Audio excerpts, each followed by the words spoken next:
Today I fucked up, hiding our sex toys in my girlfriend's bedroom. So I'm in my 40s now, so this was quite a while ago, but back in my high school days I had a long-term girlfriend. We were quite sexually active, and as many teens do, we came to experimenting with sex toys. We had picked up a few gag toys, there were some weird-shaped condoms, a butt plug, a vibrating cucumber, some sex dice, some sex board game that was similar to Monopoly but you paid with specific sexual favors instead of money, and a few other things. With both of us still obviously living with our parents, we needed a safe place to keep these things stashed. Well, my girlfriend has this built-in bookshelf in bedroom wall where the very bottom shelf could be removed, where there was a secret compartment. The perfect hiding place. Well, time passed and we both went off to separate colleges. We tried to make it last long distance, but it just didn't work. We ended up breaking up for good about 2 years after graduation, and over those 2 years of being away at college, those sex toys kind of just go forgotten about. Fast forward about 25 years later and I get a Facebook message from this old girlfriend. Well, her parents had decided to do some major remodeling at the house and they stripped her old bedroom down, including removing the built-in bookshelf.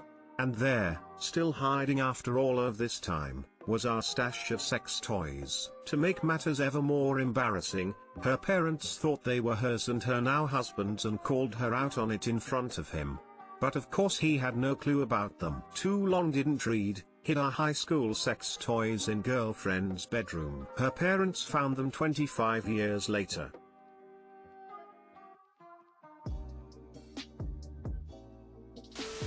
Someone recently posted on mildly interesting finding a vibrator and a condom inside a wall. I'm sorry, but this is hilarious. Once the embarrassment has faded, you'll all laugh about it. I hope you washed them before the last stash. Hope your parents washed them before trying them out. Something about a 25-plus-year-old vibrating cucumber is hilarious to me. Vibrating pickle by now for sure. As many teens do, we came to experimenting with sex toys. I did something wrong in my teens, evidently. Yeah, I'm not sure I knew many teens going hard with butt plugs and gags, lol. Today I fucked up by parking improperly and stinking up my car. For some background, where I live there has been a big problem with public parking recently. Too many people, too few parking spaces. But wheel boots aren't used here, unlike in America where I used to live. And on city streets, the cars are parked too close together for you to be towed. You also can't get your license suspended for parking violations. The worst that happens is you get a fine, which to me isn't much money, and they often don't even catch you to give you the fine. I guess the sentiment is common, since unauthorized parking is pretty common. Well, I guess the city had been getting complaints or they had enough.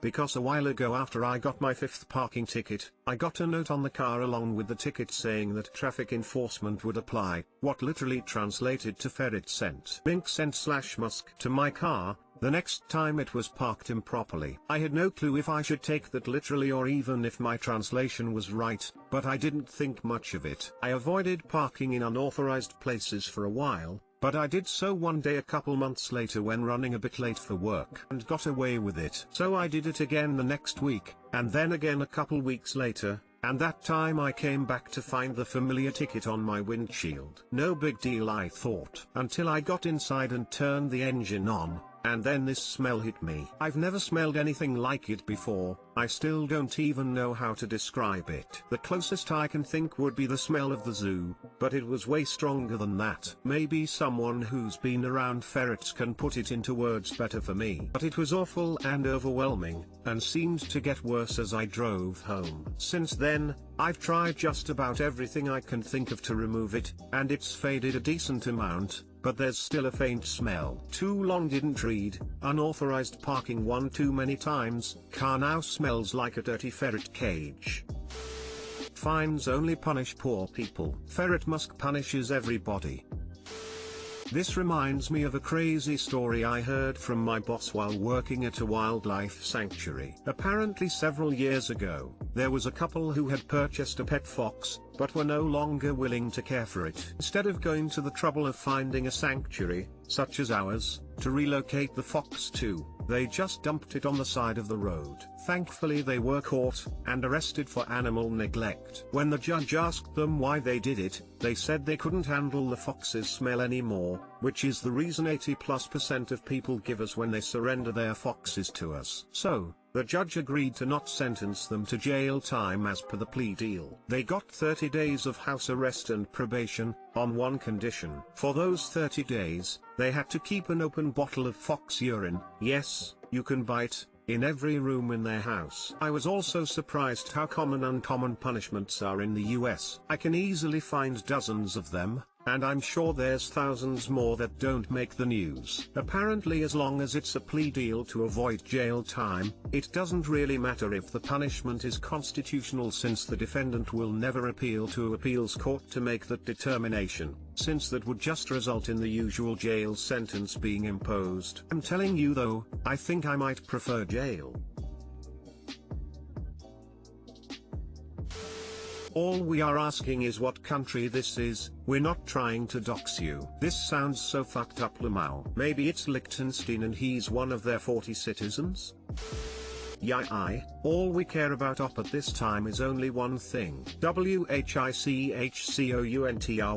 posts in r/German, and I know some of their automobile laws aren't too strict, but I'm not very well versed in Germany post World War II because they don't post that kinda shit on r/history memes, so I have no fucking clue where op is from. But my best guess would be a country, not the US, that has a large group of German speakers or has German as a common language taken in school.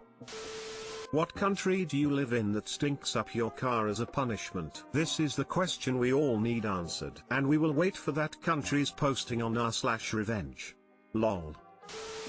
Today I fucked up by sexting with my second cousin. Throw away, cause I wanna throw myself away. This happened over a few months, and I only found out he was my second cousin because he died. Okay, so I met this guy on Grindr, had a good chat, and really had a good vibe, and moved over to Telegram. As horny gay dudes do, we traded pictures, like, chatted a bit on the phone, etc. Last month, I checked Telegram, and our chat is gone. I though, guess I was blocked skeptical. Same day, I found out, my second cousin, who turned out to have the same name, died that night. Okay, spooky, but nothing solid. So, I asked my family about him. More things. Same interests, same area of growing up, same age. Now, this is getting bad. I didn't like this, no proof it is him still though. Last week, the funeral. My father was close to him when they were young, as he grew up with him as his father. My grandfather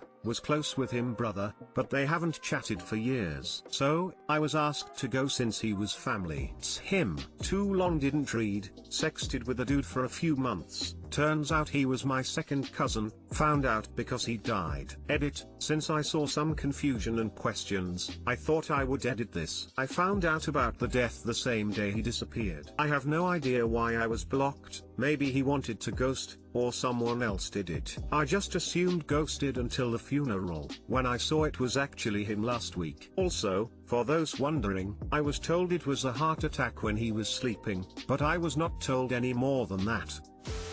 I mean, second cousin is at least legal. Be very happy it wasn't your first cousin. I mean, is it sad and still pretty fucked up? Yes. Is it the end of the world? No. Just don't beat yourself up too much because you didn't know, and you don't have to talk about it ever again if you don't want to. Yeah, at least it's legal, just feels wrong to my personal moral compass. Will probably something I bury away, and definitionally try to not think of again.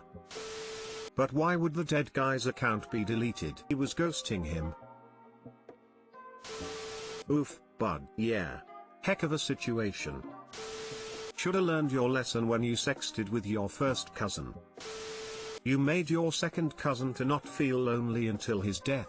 Think of it this way, nothing happened. You unknowingly made him / yourself feel happy / horny and of good memory till the last minute. All is good and I don't see anything wrong or morally bad since it isn't. Greed. Plus you didn't fuck him, so even better.